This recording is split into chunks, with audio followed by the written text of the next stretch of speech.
Assalamualaikum warahmatullahi wabarakatuh. Salam sehat untuk semuanya, khususnya para pendengar setiap podcast kami. Nah, kali ini kami akan membahas salah satu nilai core value ASN, yaitu kompeten. Tentunya saya Putri Ayulandari dan Bapak Danar Wardana sebagai moderator. Dan kita akan membahas materi hari ini bersama dengan narasumber kami, yaitu Bapak Andi Muhammad Iqbal Salam, Ibu Asnidar, dan Bapak Andi Mapatunro. Ya, senang sekali bisa bertemu lagi dengan Bapak Ibu semua untuk melakukan diskusi. Nah, pada podcast kali ini fokusnya mengenai kompeten. Seperti yang kita ketahui semua bahwa kompetensi itu sangatlah diperlukan dalam lingkungan kerja.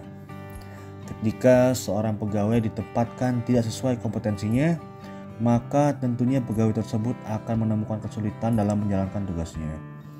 Kira-kira nih, apakah Bapak atau Ibu setuju bahwa dalam melaksanakan suatu pekerjaan dibutuhkan orang yang kompeten dalam bidang tersebut? Dan bagaimana jika dikaitkan dengan kita sebagai dosen di Unsulbar? Setiap pekerjaan yang menciptakan nilai guna niscaya mensyaratkan kompetensi pekerja, tanpa terkecuali pekerjaan sebagai dosen. Tidak mungkin melaksanakan fungsi trisentra tanpa kompetensi yang mapan. Itulah barangkali mengapa salah satu prasyarat utama dari seorang dosen adalah memiliki kualifikasi pendidikan minimal S2. Kalau saya, jika berangkat dari definisi dosen sebagai seorang ilmuwan yang memiliki kompetensi dalam mentransformasi pengetahuan ke dalam bentuk pengajaran, penelitian, dan pengabdian kepada masyarakat, maka kompetensi adalah modal utama yang harus dimiliki dalam menjalankan tugas kita sebagai seorang dosen sebagaimana mestinya. Baik, pertanyaan yang sangat bagus, Pak. Kalau menurut saya, kompetensi merupakan unsur terpenting yang harus dimiliki oleh ASN. ASN harus memiliki kompetensi yang memadai dan sesuai dengan tuntutan pekerjaannya. Nah, di era sekarang ini ASN memiliki posisi yang sangat strategis karena lancar tidaknya, baik atau buruknya penyelenggaraan pemerintah dan pelayanan publik itu sangat tergantung kepada kompetensi yang dimiliki oleh ASN. Saya secara pribadi juga setuju bahwa kompetensi sangat menentukan kualitas kerja seseorang. Nah, Bapak Ibu, bagaimana pendapat Bapak Ibu mengenai sistem pengembangan kompetensi yang ada saat ini pada ASN, khususnya Bapak Ibu sebagai dosen di Universitas Sulawesi Barat? Karena untuk meningkatkan kompetensi itu kan perlu adanya ruang untuk pengembangan dan peningkatan kapasitas serta kapabilitas diri.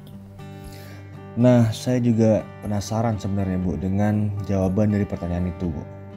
Karena yang saya dengar sih, pemerintah atau instansi tempat ASN itu bekerja harus memberikan ruang untuk pengembangan SDM mereka. Tapi kenyataannya ruang tersebut sangat terbatas. Nah, bagaimana ini Bapak Ibu? Mungkin silakan Bu Asni. Kalau menurut saya, pengembangan kompetensi terbuka lebar untuk semua ASN dan di semua instansi. Tapi kita kembali lagi, bagaimana seorang ASN ini menyikapi peluang yang diberikan.